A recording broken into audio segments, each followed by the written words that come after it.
Man, I've been craving this. Jambalaya, let's make it. I'm gonna start by just slicing up andouille sausage. I like cutting kind of half round shapes. You can do rounds, you can chop it up. That's it. Everything else happens in the pot on the stove.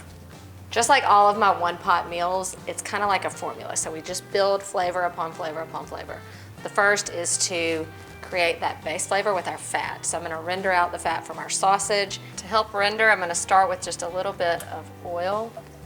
So I'm gonna brown this until it's good and crispy, and that will create a flavorful fat on the bottom. I'm gonna give a little Cajun seasoning to the sausage, but I don't think it needs much. Once this has some color and the fat has rendered out, we're gonna remove this with a slotted spoon. We're gonna leave those drippings in there to cook the chicken.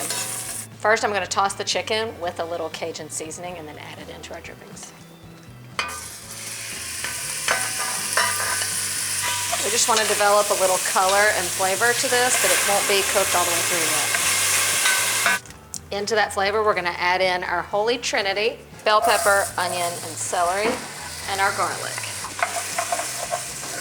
Our Trinity has absorbed all those flavors that are off on the bottom, and the acid and the liquid from them naturally lift off that flavor, so they're all coated in here. Once these are nice and soft, we're going to kind of create that flavorful liquid.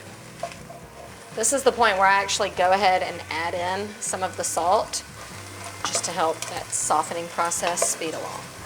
So at this point, I'm gonna add in some pepper, a little crushed red pepper, some hot sauce, some filet gumbo, a little Worcestershire, and some crushed tomato. The tomato is gonna give it some color and depth, plus it's gonna lift off any remaining flavors that are on the bottom. I'm gonna add back in my chicken and sausage and let that cook for a few more minutes. Next, I'm adding in a little fresh thyme. This is not in the recipe. I just feel like I always do this in my jambalaya, so going in with this and my rice. So this is just plain white rice, the cheap stuff. You're kind of mimicking the peel-off method, so I like to first coat the grains with all that good stuff before adding the liquid.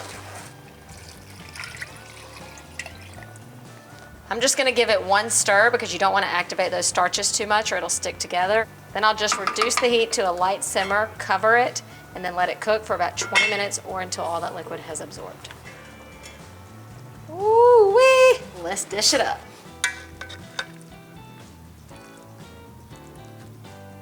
Little finishing touch.